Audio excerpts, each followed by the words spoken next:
In this chapter, I'm gonna show you how to make abstract art. It's very DIY, and all you'll need are basic art skills and some stuff from the home improvement store. So let's get started. If I have a lot of free time, I wanna kind of do something creative that I haven't done before. So I went online and I started looking at all these tutorials and found out there were a bunch of things you can make artistically using spackle. And when I say spackle, I mean like the stuff that you fill nail holes with in your drywall. And the end result definitely doesn't look like you're just using basic home improvement store supplies, but it ends up looking like something legit. Here are all the things you're gonna need to do this project. I like to start with a sketch pad and colored pencils. You can also use crayons, but the reason I like the colored pencils, you can actually mock up where the colors are gonna be placed to know how the end result is gonna look. Then the other thing is I like to have different size brushes. At least one of them should have a nice angle to it, because if you're gonna color block, it would be nice to get a really nice straight edge where the two colors touch each other. And then as far as paint goes, I'm a huge fan of using acrylics, but leftover latex interior house paint, it's really easy to work with. A paint stirrer and then a can opener.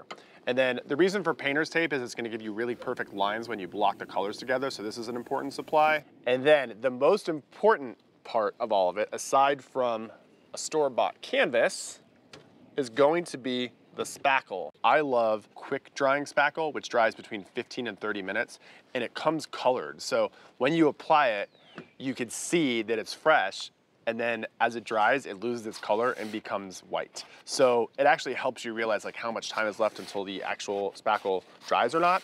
And then there's the spackle knife or putty knife. You can call it either thing, but this is what you use when you're applying the actual spackle to the canvas. And then in addition to paint, I always like to have a sealer, and I wanna make sure that the sealer that I use is a non-yellowing sealer, because if you use a simple polyurethane that has yellow in it, by the time you put that sealer onto your art, it's gonna influence the color and make it a little bit more yellow or make it look a little bit kind of like muddy or even dingy. So that's important. The other thing is I always like to have a completely separate brush that's for the sealer. That way, this is the one brush that's used for the clear sealer again and again and again, rather than mixing it with paint. So these are all of your supplies. Now let's get started. I wanna kind of decide exactly if the palette that I'm planning on using is going to work well or not. So the first thing that I do is I kind of just draw out what the overall scale of the piece would be. I want to do a combination of blush and navy. I chose blush and navy because I consider both of them to be neutrals. One of the things that I always like to think about is creating a really nice juxtaposition with color temperatures. So if I'm using just two colors, I like the idea of having this juxtaposition of warm and cool. So the pink would be the warm and the navy is like the epitome of cool. I like to consider doing things in thirds. So the idea would be that about 2/3 of the art will be blush, which means I have to figure out, do I want that blush to be on the top or the bottom and what's gonna look the most balanced? The other thing is, if I'm going to do one color that's darker than the other, I like the darker color to sit at the bottom to kind of weigh down the art. And that could be any orientation. So if it's a vertical, then it could just be at the bottom. But also if it's horizontal and you flip it this way, it can be at the bottom as well. This kind of ensures that by the time you get to the canvas, things will be a lot more efficient. I kind of like the way this looks if it's oriented vertically on the wall and the darker colors on the bottom.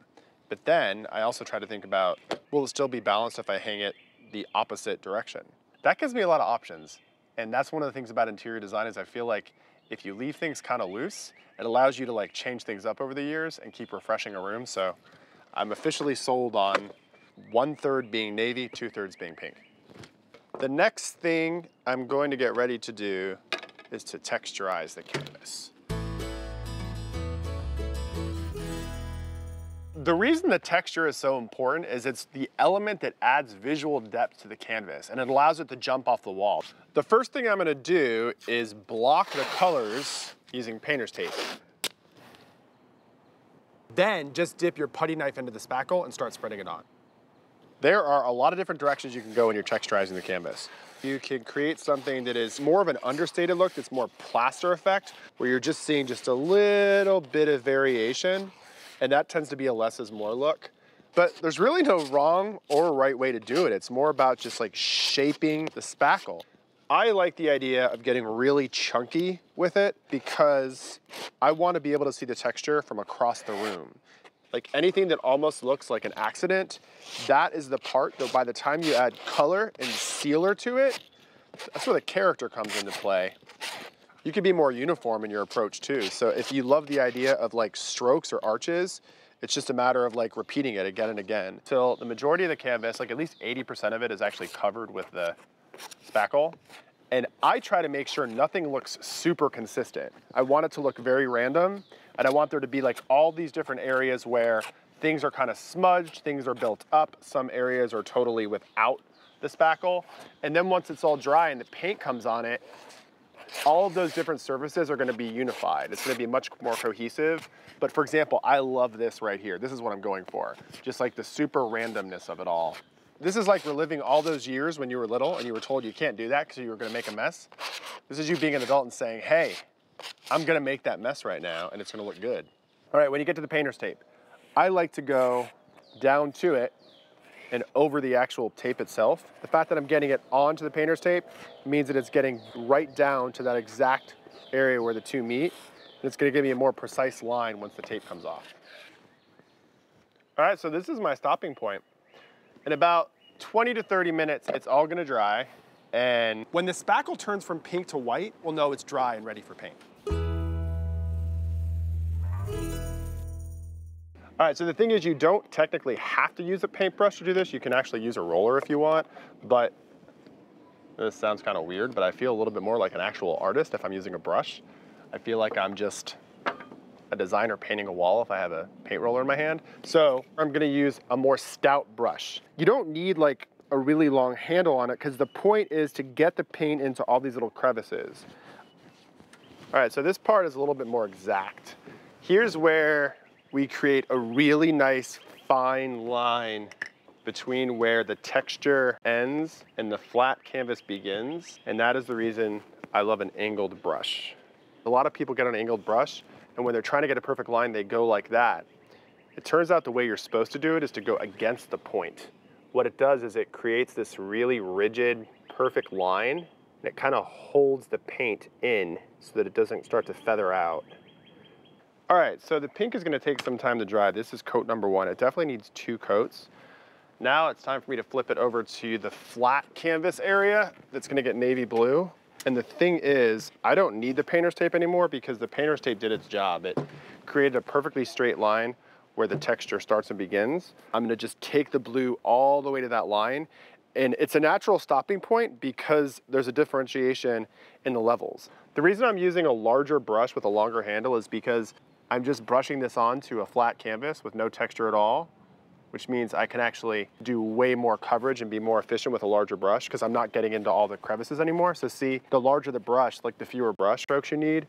So this will just give me better coverage and save me some time. One other tip that I learned is how to prolong a brush that's packed with paint, how to prolong it from drying out or having to completely rinse it off before you do the next layer. And that is to simply wrap the brush in plastic, and you can actually keep it, seriously, for almost up to a week. The paint will stay fresh and the brush won't dry out. As far as coverage is concerned, if I'm just doing 2 colors and I'm using latex house paint, if it's like a hot pink, it's very likely I can need up to like 5 coats. But if you're going with something that's kind of light and airy like the pink is, you're probably gonna need 2 coats, 3 max. But the navy will also be at least 2 coats, if not 3. And the reason I always will go overboard with an extra coat is the sealer will actually make the color read a little more dark. If you're unsure if you're gonna end up having the canvas framed or not, it's very smart to carry whatever color you're doing on the front along the sides where it wraps. It'll look a lot more finished and a lot more cohesive if that color wraps around all the way to where the canvas hits the wall. So it just takes like an extra minute or 2, but it makes a world of difference. I just realized it would have saved myself a lot of time if I would have gone ahead and painted the pink along the sides as well. I stopped it on the front because I wasn't texturizing the sides. Don't be like me. Paint the sides of everything before it's time to move to the next step.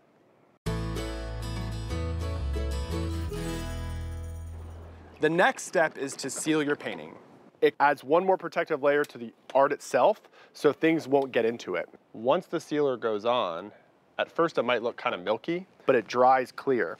And as you'll see, when I go across the textured area with it, As it starts to dry, the sheen gets more and more pronounced, and it's going to enhance all of the texture even more. So when this is hung on a wall and the light source comes through the window and hits the art, the texture becomes way more part of the story.